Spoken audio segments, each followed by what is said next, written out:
So I was asked to do a talk about building a community with love to promote peace and liberty. SFL's motto is peace, love, liberty. So that is sort of what we are doing.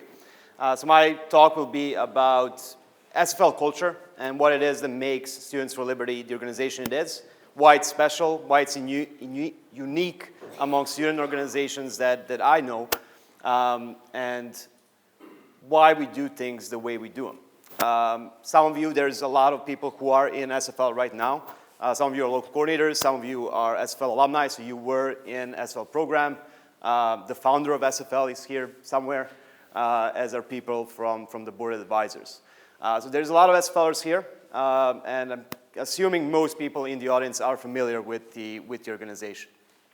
But I also know that there's people from other organizations here, and many of you are interested in either working or building some sort of a community, some sort of a network, some sort of organization yourselves in the future or currently. So hopefully my talk will give you a bit of inspiration as how to run a big network of people who come from all over the world.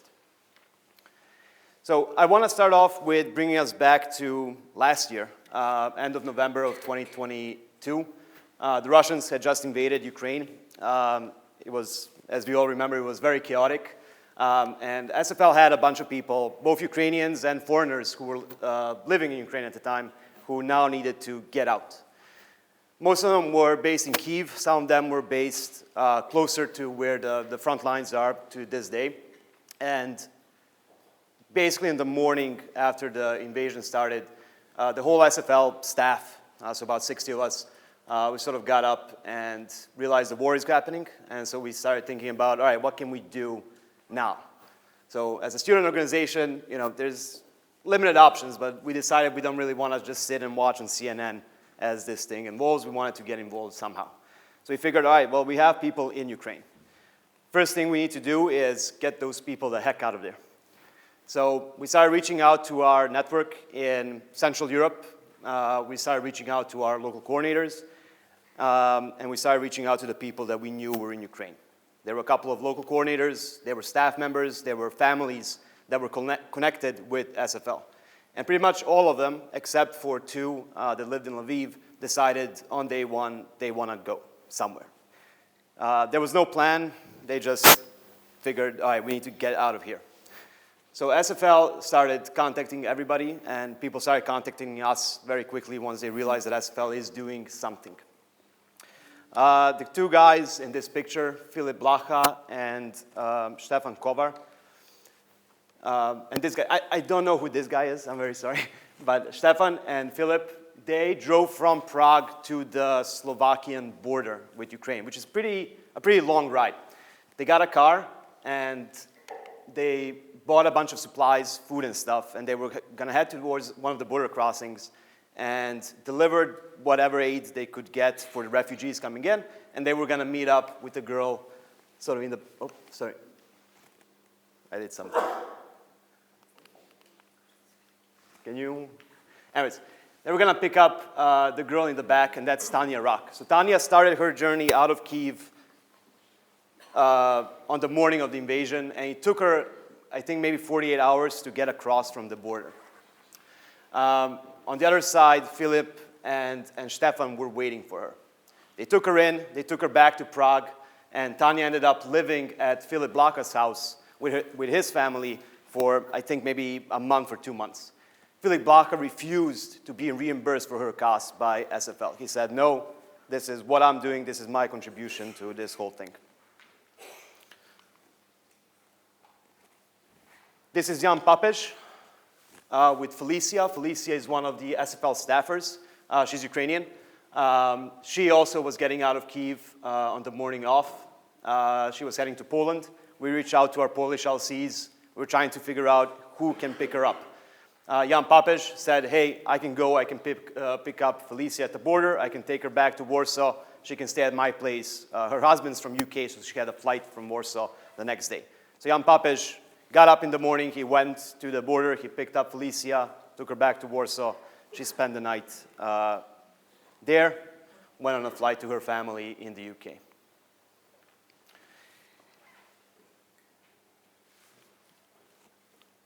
The people on the right, so this is another LC from SFL Poland.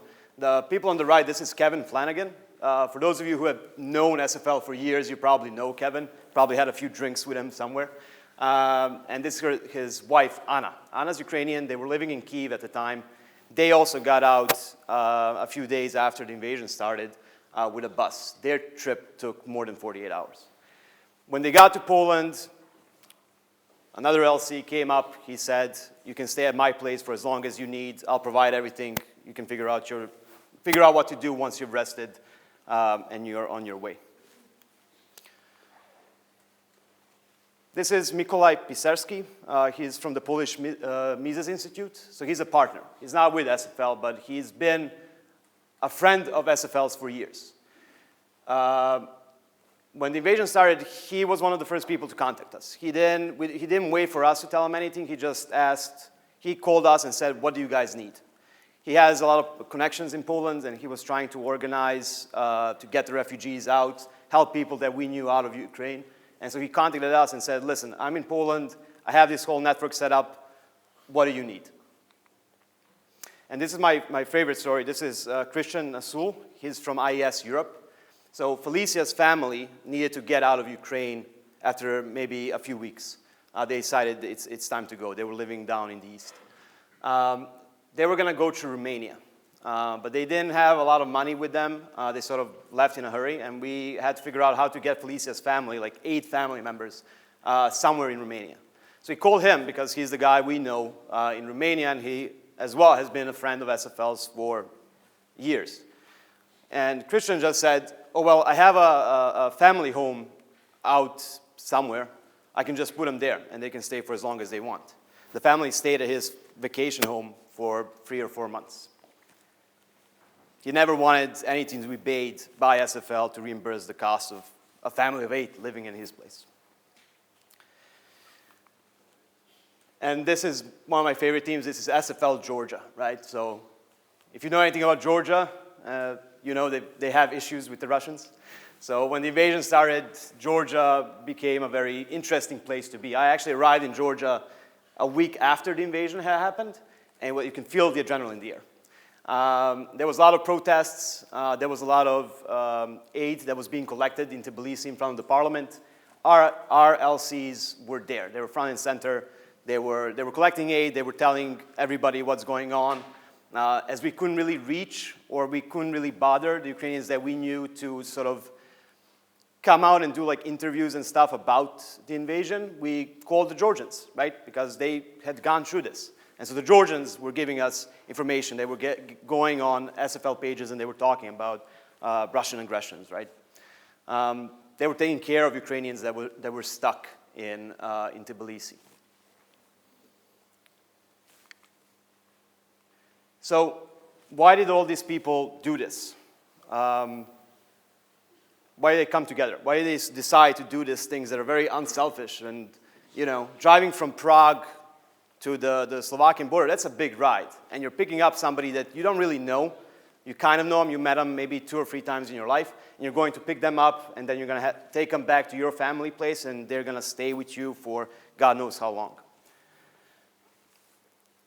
The answer I could only figure out is this: because they're SFLers. They belong to a community that has been built over years to be more than just an organization. SFL is a community. It's a family. You know, some think we're a cult, maybe.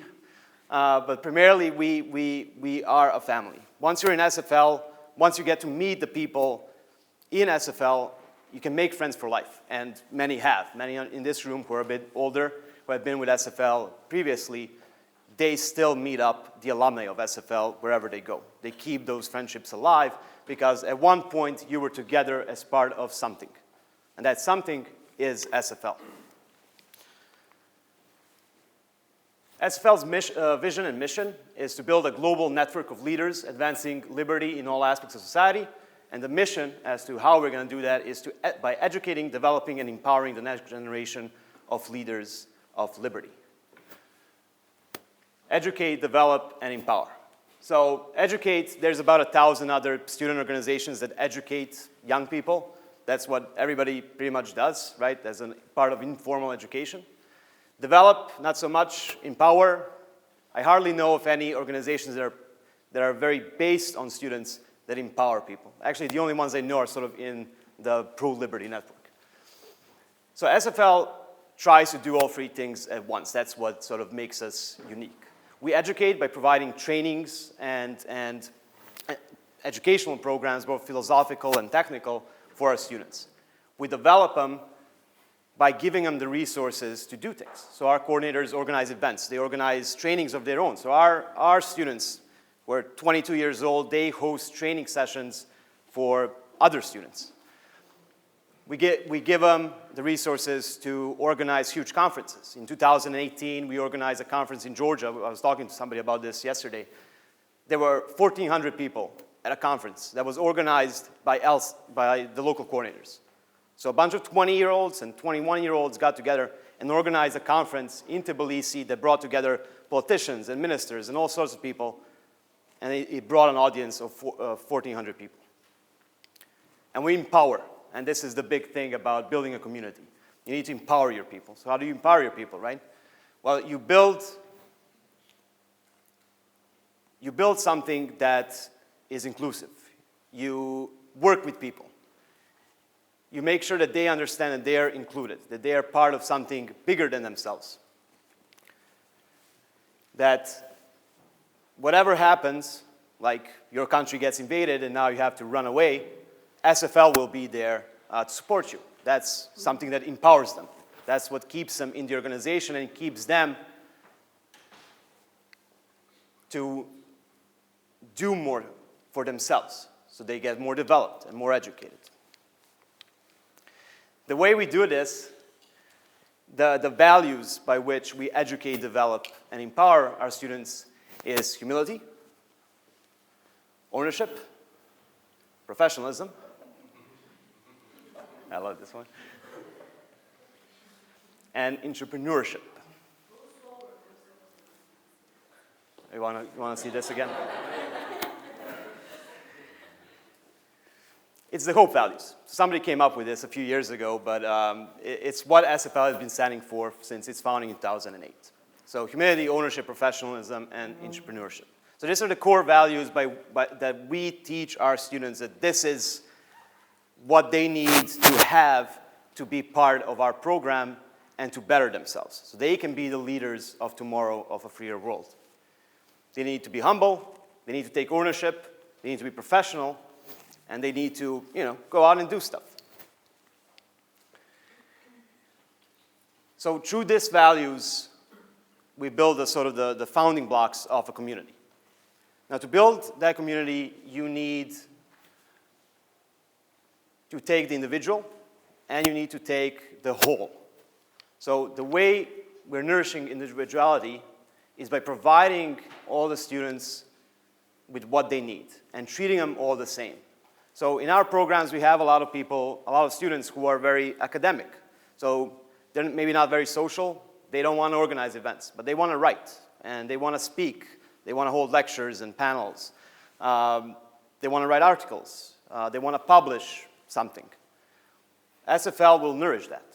On the other hand, we have students who are not very academical, but they're very outgoing, and they want to get stuff done. Those are the guys that organize the big conferences. Those are the guys that bring in 500 people into the room. We treat at SFL everybody equally, meaning we try to provide the resources the individual needs. So the resources that you need might be different from somebody else. At SFL, we try to make sure that all our students, no matter what their interests are, no matter why they joined the organization, no matter what it is that they want to do 10 years from now, that we can provide them with something so that once they're out of SFL, they can say, 15 years afterwards, they can say, SFL changed my life. That's the big metric that SFL always looks for, or what we want to see is how many people are going to say SFL changed their lives. So when you take all the individuals with the different needs, the different wants, you still need to create a shared experience. How do you make all these different people from different backgrounds? ESFL has LCs from about 27, maybe 28 now, countries across Europe, from Portugal to Georgia and Azerbaijan to Tel Aviv.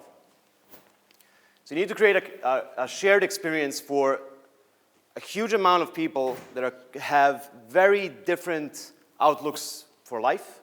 They have very different histories, right? Not all of it is very nice. I mean, we have teams in Azerbaijan and we have teams in Armenia. There's always the Balkans, right? So we maybe don't get along that much. But we have to figure out a way to make it all right, to make SFL a safe space. One of the first things I ever did with SFL, I went to a top leadership retreat in Germany, in Gummersbach. Some of you might have been there. And we had the region that's made up of Turkey, Israel, and Lebanon. And they were there, and you had Turks, you had Israelis, and you had people from Lebanon, Muslims, having a chat together. They were working together on projects. They were taking pictures, which was sort of problematic, but they were experiencing, they were sharing this SFL experience together without any issues, without any idea that, you know, maybe the person I'm talking to is my enemy. In SFL, that doesn't happen. All the, you know, the BS of history just goes away. You're in SFL, and that's the only thing that matters. You're having a shared experience. My job as the programs director is to nourish that shared experience, is to make sure that my students feel confident and feel safe within the SFL space. When we talk to our students, we talk about how we can make them work with people that they've never met before. We're trying to connect people from one part of Europe with another and have them become friends for life. It's not as difficult as you think. People get together and they start talking. Drinks usually help.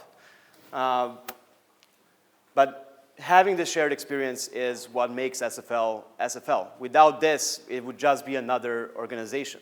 This is what makes us special. This is the reason a lot of people come to SFL. It's definitely the reason a lot of people stay in SFL even after they finish their studies. So they'll finish their studies, they'll start work, but they'll still help out. They'll still be involved in this student organization. They don't have an objective reason to be there. They're just staying there because it's SFL. They want to be close to the people in the organization. This is the shared experience. By the way, these pictures are from a top leadership retreat that we did just out of Sarajevo this summer. I was looking for pictures and I figured we actually have all the cool pictures here.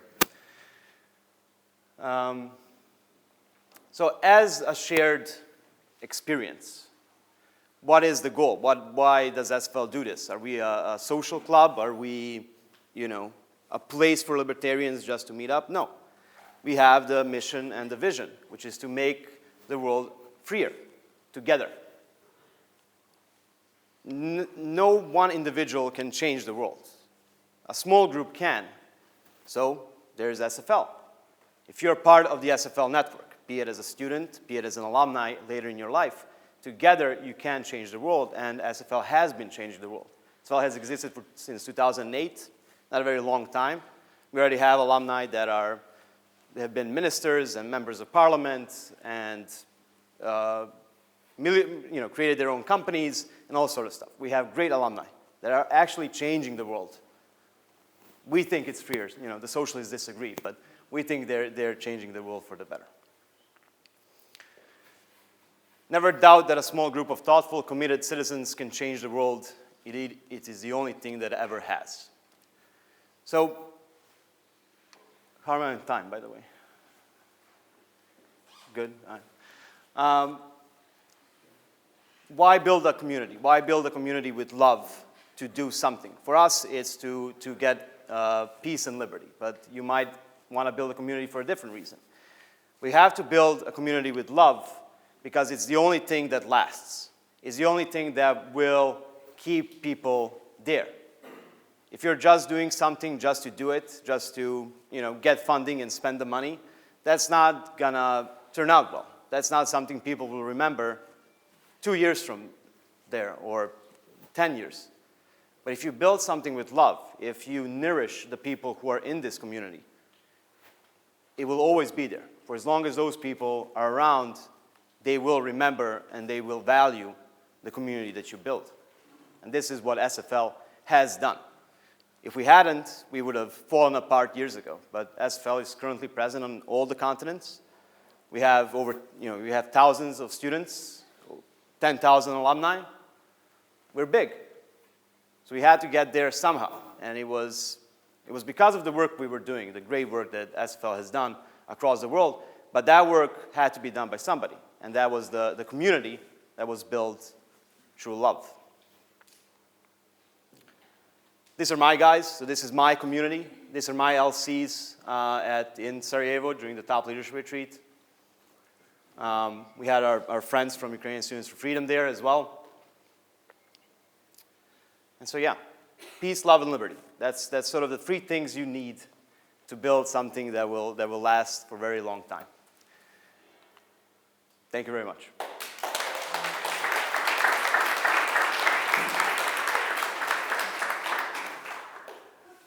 I was told I can have a few questions, so yes, go ahead. Yeah, can I ask you about the core SFL values? Just a short question. Can you tell me a little bit more about humility? Like, what exactly do you mean by that, and what do you teach your students? Yeah. Actually, don't need this. I'm very loud, by the way. I'm sorry. I forget that. So humility, not to boost too much. So you organize a conference, right? And you're like, I'm the biggest shot in town. Well, no, you need to be humble about it. You work with other people, so everything that you do sort of has to be, and I know this is not very Irandian, and I agree, but everything is done as a team. So if you have a big project, one of the things we don't want to see is somebody just taking ownership of it and just running the whole thing by themselves, excluding the rest of the team. That's not what this is about. Everybody should participate. Everybody should be empowered. So humility comes to that point. It's stay humble and make sure that whatever it is you're doing, you're giving credit to others that you work with. Well, I guess if everyone's a leader and everyone's working together, then who's leading? That's a good point. No, we don't. So that's something that our CEO makes a point of always. We used to call them leaders. So we used to say our student leaders. We're supposed to say local coordinators now because not everybody is a leader. So we're trying to produce leaders. The way I see it is, we get maybe like 10 students, right? At the end of the program, 2 of them will be leaders. The rest will be something. They'll be better off for it, but the true leaders, that's something that we try to create. So in SFL, it's the leaders are primarily the senior coordinators. That's the technical thing. So we have national and regional coordinators. So they are the ones that are supposed to take care of the team. So those are the leaders in the program. But then we are hoping that once they leave SFL, they will do something so they can call themselves leaders, right? They'll become politicians, they'll become journalists, they'll open up a company. That's sort of the thing we're hoping for. That's the big goal. Simply we have agile methodology. Sorry? Simply we have agile methodology. Agile. Oh, okay, right. Trying to build a new world order. Any more questions? No? All right, well. That's it. For those of you who are not in the SFL program, do check us out. How many LCs are there, like current LCs? Oh, wow. So yeah, you see, there's a lot of us. And for the rest of you, I guess you went to John Galt schools. Well, more likely than not, you went to a John Galt school that was being organized by one of our SFLers. Can I ask another question? Yes. So, Students for Liberty. So I have an organization that's called Liberty, just generally speaking, and we get a lot of students who are very much on the left, like Marxists and anarchists, and I wonder if you get some of those, and if you accept them, if they do. They say, yeah, we want liberty, but we just want violent revolution to get it. No, so we are a libertarian student organization. So that's very clear on the website. No, we don't get the socialists. You would think we would, though. This is an interesting point. But no, we really don't. We've had issues with communist and socialist student organizations at universities that we were operating in. But we don't get those people, and if we did, we definitely wouldn't take them. It's just not, we've had reformers. So we had people who thought they were communists, and then they discovered they're actually capitalists. You know, I've taken a few of those people in. Sure thing. I think that's it. We can break early. Thank you very much.